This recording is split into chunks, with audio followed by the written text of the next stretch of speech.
what's the point in upgrading the bottom bracket? Why?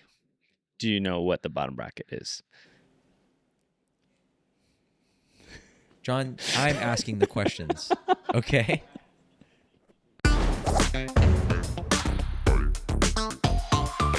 All right, John, we got you here. And Josh has got questions. Josh being me, you being John. And I got questions for you. You ready? I am John. Yeah, I got some questions. I got some burning questions. And I feel like this is a good opportunity for me, someone who's kind of, in the beginning stages. They're not going to be super easy beginner questions, but just questions that I've found that I want to ask, and they need answers. Let's do it. Let's do it. They're burning. They're burning. You ready for them? I'm ready. Okay, here's the first one. Why disc brakes better than rim brakes? That's kind of a loaded question because I think there's still a lot of people out there that prefer rim brakes. I know a good number of them myself, and they're still wondering why the industry is kind of pushing everyone to disc brakes, when in fact rim brakes do work a good amount of the time for most applications. They're lighter. I personally think they're easier to maintain. I think for the home mechanic, disc brakes can be kind of a lot. They require a little more maintenance. And actually, I was one of those people before that was kind of holding on to rim brakes. The added weight just didn't seem like it was worth it. Having said that, once I started, riding disc brakes, I do have to say the performance, the braking power is significant. And the feel of the braking is a little nicer. There are also some technical benefits to not heating up the rim itself. So in a rim brake, you're really just dragging brake pads on the rim itself. And there is a track built into that rim, but especially when you have carbon rims, the rim can actually heat up to the point of in some cases of the rim actually breaking apart. So disc brakes obviously take all that strain off of the wheel itself and place it on the disc. So your disc or your rotors are going to get pretty hot in extensive braking situations, but overall I think performance is better. It's a little safer. It does work better in wet conditions, which rim brakes are not. I mean, anyone who's had rim brakes with carbon wheels knows that wet conditions are just not ideal for that type of brake. So all in all, it comes with some caveats as far as maintenance and initial installation. But I do think disc brakes, they're pretty good. They're pretty good. Wow. I was not expecting that long of an answer. That was a very long answer, John, and I love it because there was a lot of information in there that would just pick pieces of. We're going to be testing you at the end. True. Yeah. Okay. Got to remember all that. Get your drawers ready. I was looking at Pinarillos on a website. Right. And all the frames. Nice bike. Yes, obviously. So while I was looking at the Pinarillos on this website, I noticed that all of the frames looked the same, but the prices were different. Can you explain that to me? Sure. So there are a lot of things that contribute to, I think, a frame's price. But if we're talking about just one carbon frame to another, I would put it into two categories. The first is the actual design of the frame. This can oftentimes incorporate the aerodynamics that each individual manufacturer has done research on.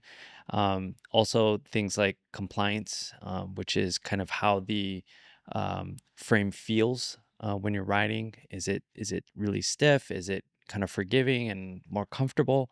But all those things kind of get incorporated into the design. So that's one thing. And then the other thing is the materials itself. So I know we said they're both carbon, but not all carbon is the same. So for instance, with Pinarello, they actually, I believe, have a deal with a Japanese manufacturer that supplies them with an extremely high grade of carbon that's extremely stiff. And the reason you'd want stiff carbon is because it will translate more of the power you put in into actual forward movement. instead of kind of absorbing it and kind of feeling sluggish. Hmm. So those are, I mean, there are a lot of other little things, but I would say those are kind of the two big things, in my opinion, that separate one carbon frame from another. Hmm. And what is the price? If you were just to give two numbers, what category one, category two, what is the price of each? Well, at this current moment, I believe Pinarello frames are going for about 7,500 for a Dogma F. Damn. But they do have other models that kind of work their way down, and a lot of times the difference between those models has to do with the grade of carbon. Mm. The design, for the most part, is kept the same in their lineup, um, but the grade of carbon just kind of goes down. So you're going to get a less responsive bike at the lower cost points. Yeah. All right. The next question that I wrote down is, and this one's been eating me a little bit, and Mm. I've been wanting to ask you this for a while. What's the point in upgrading the bottom bracket? Why? Do you know what the bottom bracket is? John, I'm asking the questions. Okay? I didn't This isn't John's Q&A. This is Josh's Q&A. I asked the questions, all right? Okay, I'll get with the program. Okay. So when we talk about upgrading any part of your bike, there are a couple things that we're trying to overcome. As you put power into your bike, your bike is I think of it kind of as a penalty. You're getting penalized through things like friction, wind resistance, weight. And so the less that your bike penalizes you, the better, right? So a bike won't inherently make you faster per se, but it can penalize you less. So upgrading your bottom bracket is really about fighting friction. In your crank, the crank is installed into the bottom bracket, and the bottom bracket are the bearings that hold the crank in place. So when you upgrade, you're oftentimes going from steel bearings in the bottom bracket to usually ceramic bearings, which are both lighter and believe it or not, a little more round. And that reduces the amount of friction that you have building up in there. And that in turn makes you just a hair faster. Okay, here's my next question. What's the difference between an endurance bike and a race bike? Aren't they both road bikes? They are both road bikes, but there are some subtle differences that will have a big impact on how these bikes feel. So usually an endurance bike will be, the geometry of it will be set up in a way that prioritizes comfort. And that's obviously because you're probably planning on doing a lot more distance riding, and you need your body to hold out. For us mere mortals, holding a extremely aero position for 100 miles is pretty tough. So endurance bikes really help us with that. They're slightly more relaxed, and they're also going to absorb some of those shocks from the road vibrations and whatnot a little bit better. So the carbon that's used in it is usually a little less stiff than a race bike rather. Conversely, with the race bike, it's as stiff as it can be, which means just the least amount of sacrifice on power, and it's going to put you in the fastest position possible. So a very aero position for your body, but that can take a toll as well. So I can just go on the computer and look up endurance bike, race bike, and I'll have a list. Yeah, most manufacturers will have both models. And I think for people looking for a bike, their first road bike, that can be confusing. Why are there so many road bikes Right. that seem to have different models? And so usually you're looking at either the endurance or the race bike. So yeah. So on my bike, I have Mm, tubes in my tires, but I right. noticed a lot of people have tubeless tires. Why? Mhm. Is there an advantage? What did I not get told? Well, this for me is kind of a sticky subject. Oh God, I just made a pun. Yeah. A sticky. So some of the key differences between tube tires and tubeless, obviously, is that there's no tube. I think that's pretty self-explanatory. But with tubeless tires, one of the key advantages is that you're able to run a lower tire pressure and a wider tire. The reason you'd want to do this is that a lower tire pressure allows for better grip. And according to research, is less rolling resistance. You're looking at a faster setup. There are also some advantages when it comes to puncture resistance. If everything works well in a tubeless setup, if you get a small puncture, usually you have sealant in there, and that sealant will go and fill that puncture without you even knowing it. I will say that from experience, it doesn't always work as intended. Okay. It can create a very sticky situation and spray sealant all over the place before it eventually seals it up. Or we'll use a plug to kind of help that situation out. Having said that, I find that it is still faster to plug a tubeless tire than it is to change a tube. So it gets you back on the road a little faster. I think one downside though is that there's no tube to replace. So if you have a really bad tear, you're replacing the whole tire, and they're pretty pricey. So that's another thing to consider. Okay, gun to your head right now. You have to make a choice between tubeless and tube in. Which one are you choosing? I've honestly gone back and forth.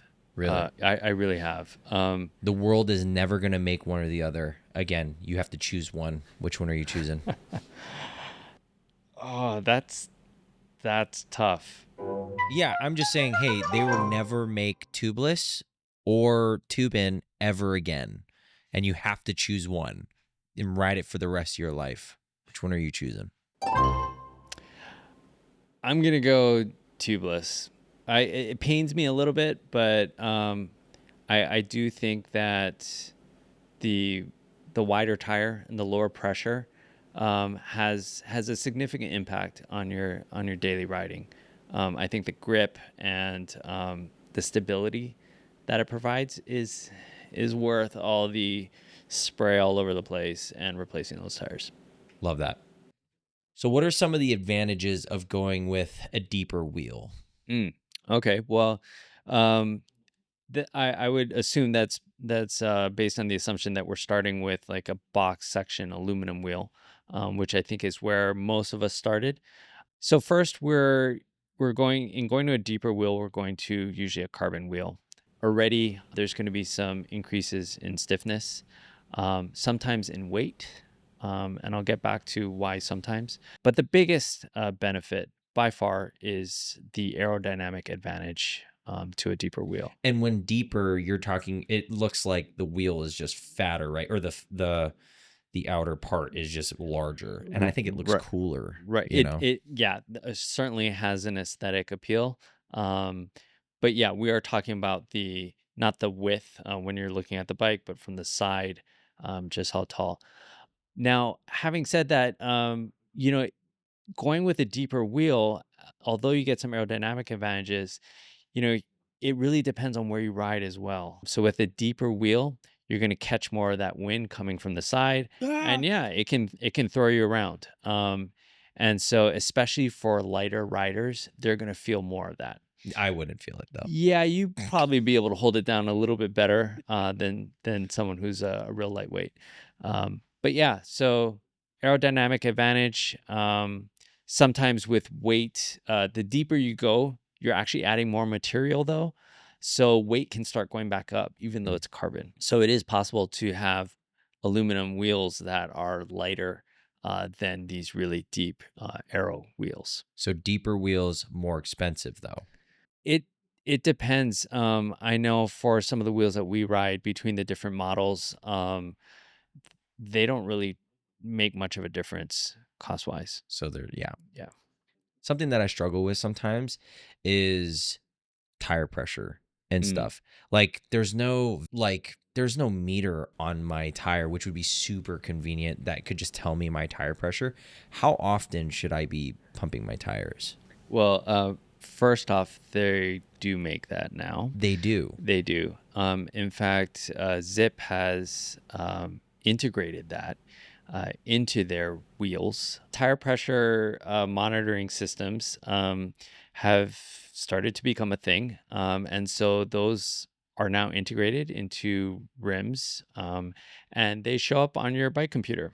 Wow. And yeah, But say I don't want that shit. right. Say I don't want that shit. How many times should I be pumping my tires? Well, I think every time you go out for a ride. Oh, okay. I mean, it might be, one or two pumps, but just making sure that you have the right tire pressure is really important. I mean, especially, we talked about tubeless tires, and getting that lower tire pressure. That's great, but it's a very precise measurement. It has to do with your weight and the size of your tire.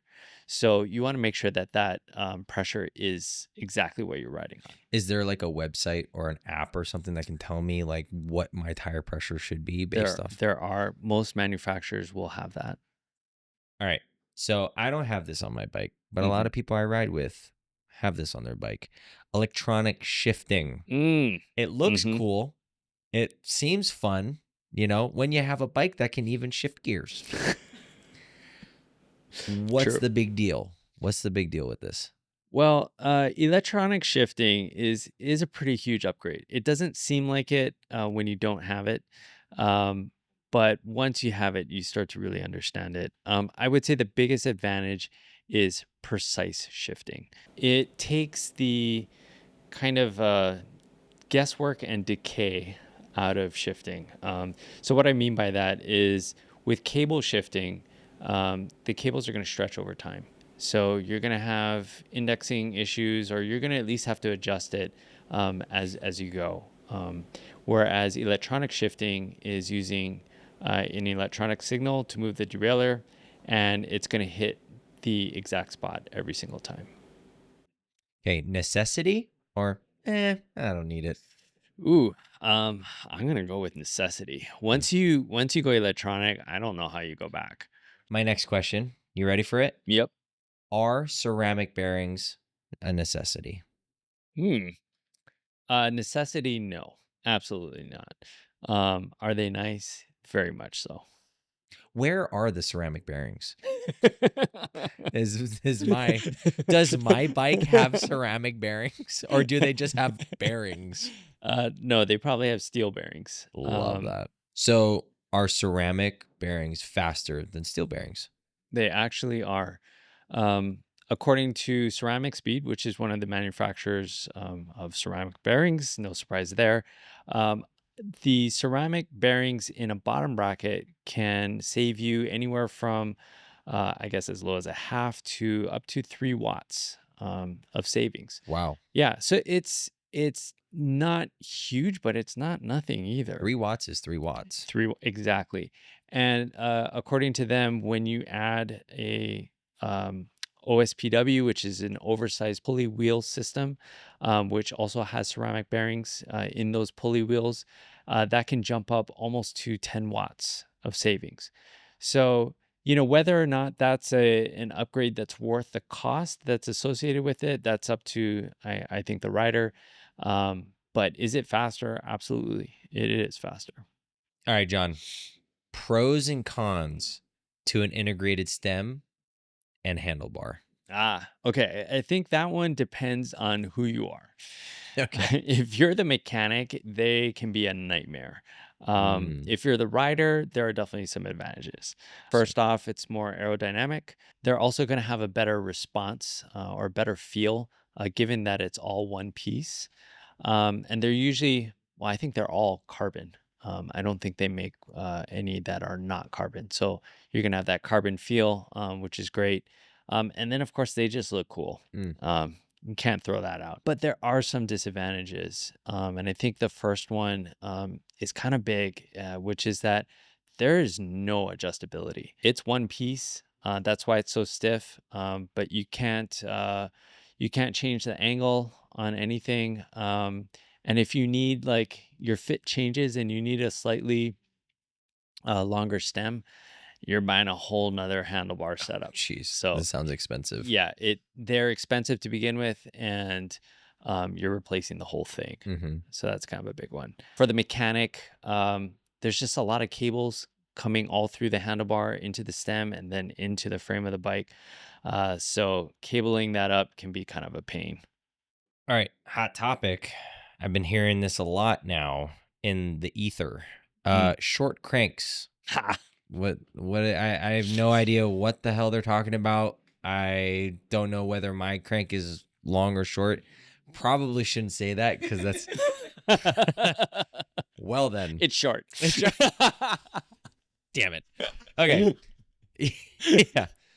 So what's with the cranks, John? What's with the cranks? Why short cranks? Okay. For me personally, I think there's a little bit of excess hype around this. Okay. I mean, we all know Pogača ran some pretty short cranks, and now everyone's going out there and buying short cranks.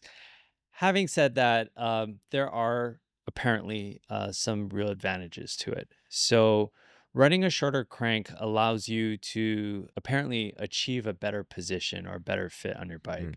So, it kind of reduces that leg hip angle at the top of your stroke because you're not having to bring your leg up quite as much. Okay. So, because of that, people say that you're able to hold that arrow position a lot longer and there's a little less fatigue involved. And they say the trade off, which is a little less leverage because you're going with a shorter crank, it really doesn't account for all that much power loss. I personally am still running the same cranks I started with, but maybe in the future, I'll give it a try.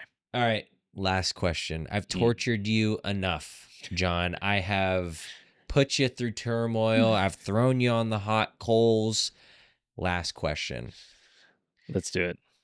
What is the benefit of switching to a wax chain? And it's funny because I actually don't have this, but we've talked about it before and everything, because there's wax chain and then what I have is oil chain, right? Or non-oil Or chain. non-oil Yeah, chain. rusty chain. Rusty chain. Yes. Yeah. So what? Why get a wax chain? Okay. Well, it's especially important for, I think, the kind of riding we do in the conditions that we ride in. So, Which is in Hawaii. right, exactly. Right. Saltier. Salty air, but so when you have a traditional oil chain, even if you're using a dry lube, there's both a wet lube and a dry lube. Even with a dry lube, the chain itself is a little sticky. And so as we ride through all the dirt and soot on the road, as well as all the salt, that gets picked all up into the chain. Yeah. Yeah. And it's visible. I mean, I'm sure if you ran your handle on your chain, it's going to be 100%. Yeah. So a wax chain kind of changes all that. It doesn't have that same kind of sticky feeling, and so it doesn't pick up stuff half as much. Yet it still provides a really great kind of dry lubrication, if you will. So for me, that's the biggest advantage, is really just not picking up all this junk all the time, which gets stuck in all the pulleys and results in a lot of cleaning, to be honest. Yeah, I think that's a big thing, is just the amount of cleaning that I have to do on my chain. Yeah. Do they actually just freaking melt a bunch of scented candles into a bucket and then they just dip the chain in it and just boom, you're good? Absolutely. Scented candles are... Can you imagine just your bike smelling super good, brother? That'd be awesome. You're infuriating the manufacturers of their nanotechnology we do this wax. and that. Okay. No, there is a special wax that is used, but it is a pretty simple process as far as just melting that wax and then dipping the chain that in. shit in Yeah. there. Yeah. Interesting. John, thank you so much. That's all I got for you. Hey, great. Hey, I hope it helped a little bit. You did great. You know what I mean? I feel like before we were talking, you were like, and I got you out. Yeah, I got you out of the shell. Well, thank you for that. And thank you for doing that. Probably going to do more of those. So I hope you're ready. First one, Josh's Q&A. We're out. All right.